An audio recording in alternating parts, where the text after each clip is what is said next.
नमस्कार। आज हम हड़प्पा सभ्यता के आगे के विशेषताओं के बारे में चर्चा करेंगे। कल हमने हड़प्पा सभ्यता की इसके नामकरण, इसका समय, इसका विस्तार, इन सब के बारे में जानकारी प्राप्त की थी।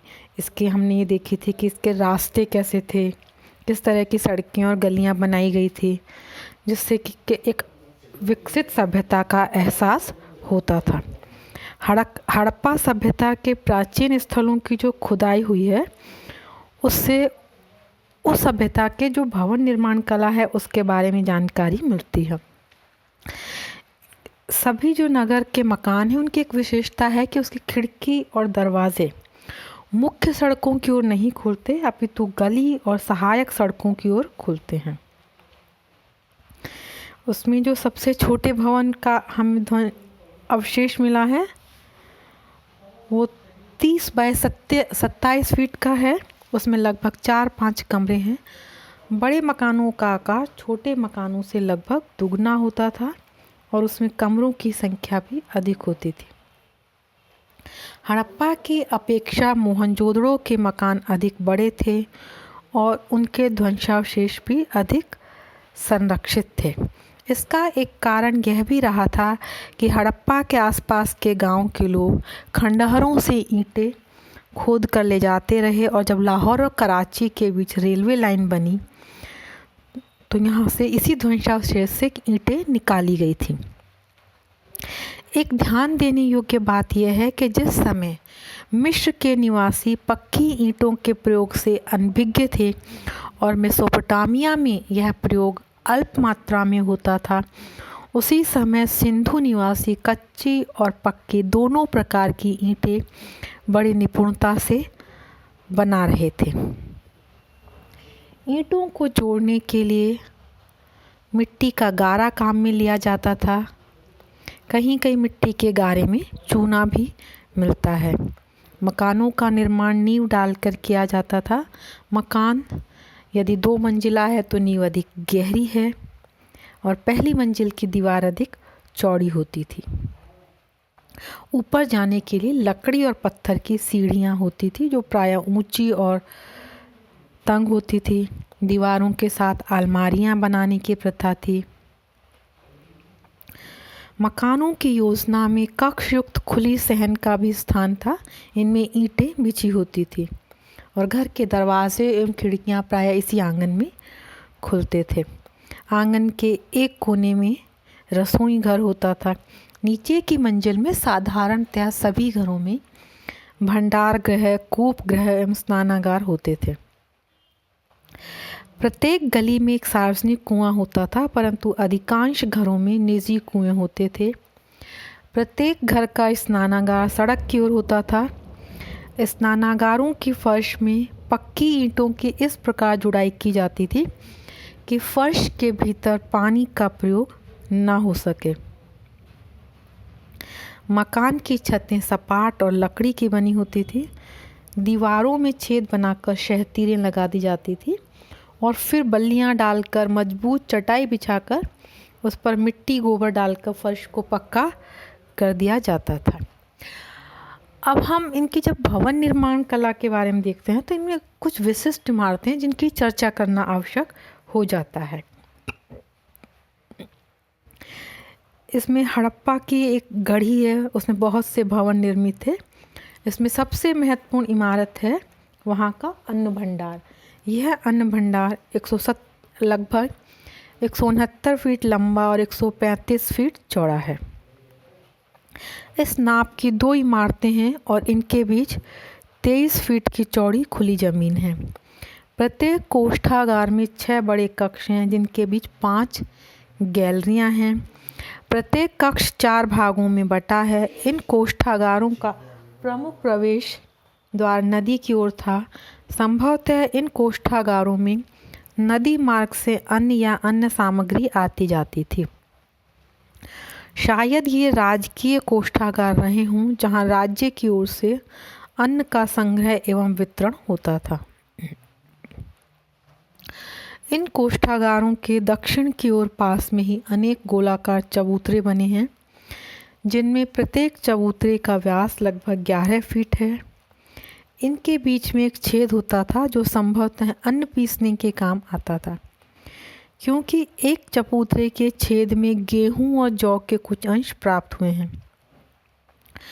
इन चबूतरों के दक्षिण की ओर से पिंडों में निर्मित 14 छोटे छोटे मकान हैं। दोनों पिंडों के बीच एक पतली लंबी गली है। प्रत्येक मकान आयताकार और चारों ओर से खुला हुआ है और प्रत्येक मकान में 2 कमरे और एक आंगन है। इन मकानों की फर्श ईंटों से बनी हुई है।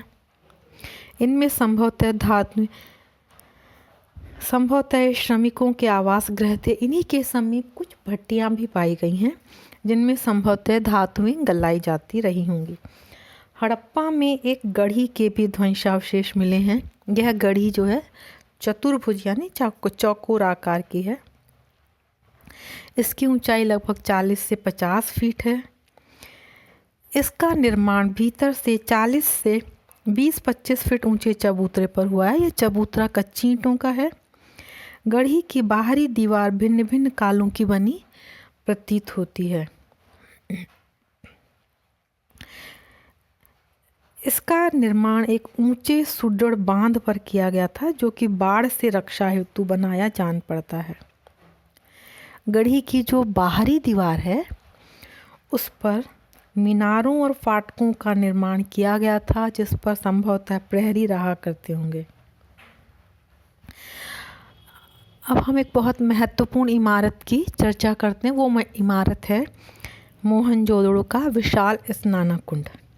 यह स्नान कुंड लगभग 39 फीट लंबा, 23 फीट चौड़ा और 8 फीट गहरा है। इसकी दीवारें बहुत मजबूत हैं। दोनों ओर सावधानी पूर्वक एवं कुशलता पूर्वक पक्की ईंटें लगाई गई हैं। उनके बीच में कच्ची ईंटों का प्रयोग हुआ है। कुंड की फर्श में खड़ी ईंटों का प्रयोग इस ढंग से किया गया है कि उनके बीच दरारें नहीं रह पाएं। फर्श एवं दीवारों की जुड़ाई खड़िया मिट्टी से की गई है और नमी से बचाव के लिए बाहरी दीवार पर 1 इंच मोटा राल का प्लास्टर चढ़ा हुआ है। इस कुंड में जाने के लिए दक्षिण और उत्तर की ओर ईंटों की सीढ़ियां बनी हुई हैं। उत्तर की सीढ़ियों के समीप एक चबूतरा है। कुंड के फर्श का ढलाव दक्षिण पश्चिम की ओर है और उसी दिशा में पानी निकालने के लिए नाली भी बनी हुई है।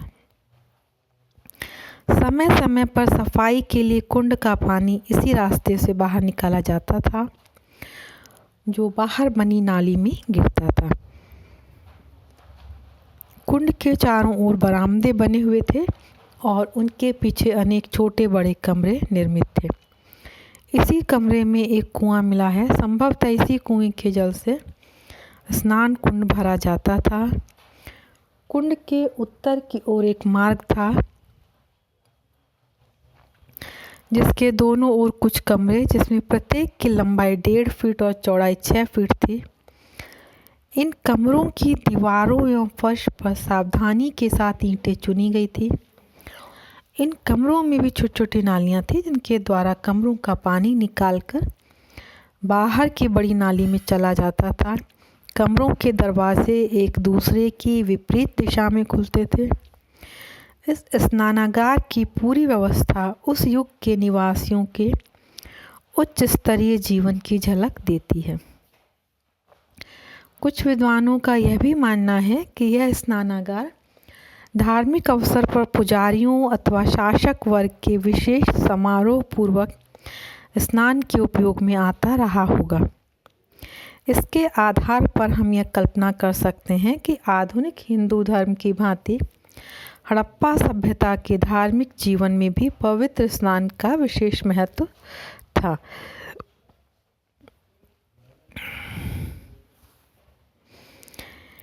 मोहनजोदड़ो के यह जो विशाल स्नानागार था, इसके समीप कुछ अन्य विशाल भवनों के अवशेष मिले हैं, जो संभवतः जिन्हें देखकर ऐसा लगता है कि ये अन्न भंडार रहे होंगे। ये अन्न भंडार मूल रूप में 150 फीट लंबा, 75 फीट चौड़ा था। दीवारें बहुत मजबूत थी और इसके भीतर वायु प्रवेश की उत्तम व्यवस्था की गई थी। दक्षिण की ओर ईंटों का बना एक चबूतरा था जिसकी सहायता से माल रखा और निकाला जाता था।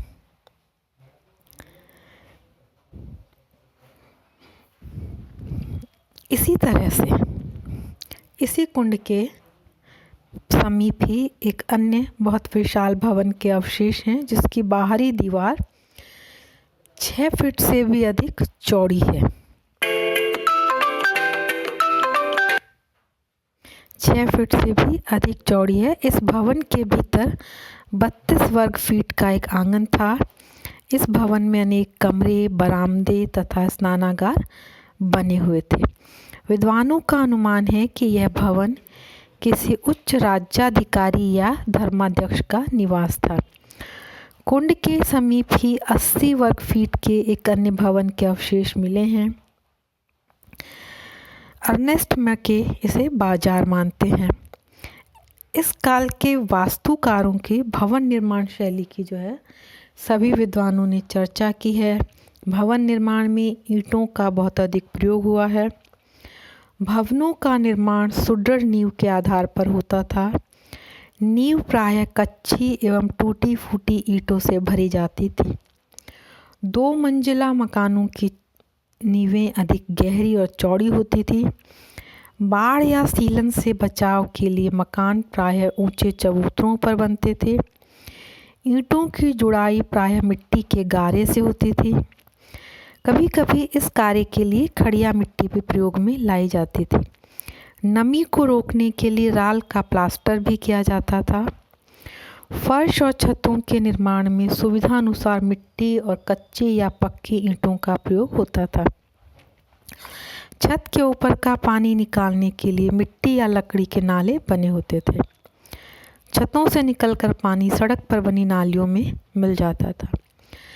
इस संस्कृति की एक बहुत नगरीय सभ्यता की एक बहुत अच्छी विशेषता है जो कि इसे आधुनिक सभ्यता के समकक्ष ठहराती है, वो है दूषित जल निकास व्यवस्था। नगरों में दूषित जल को शहर से बाहर ले जाने की व्यवस्था बहुत ही उत्तम थी। सभी नगरों में नालियों का जाल बिछा था। मकानों से आने वाली नालियाँ तथा परनाले गली की नालियों से मिल जाते थे और गली की नालियाँ सहायक सड़कों की नालियों से मिल जाती थी।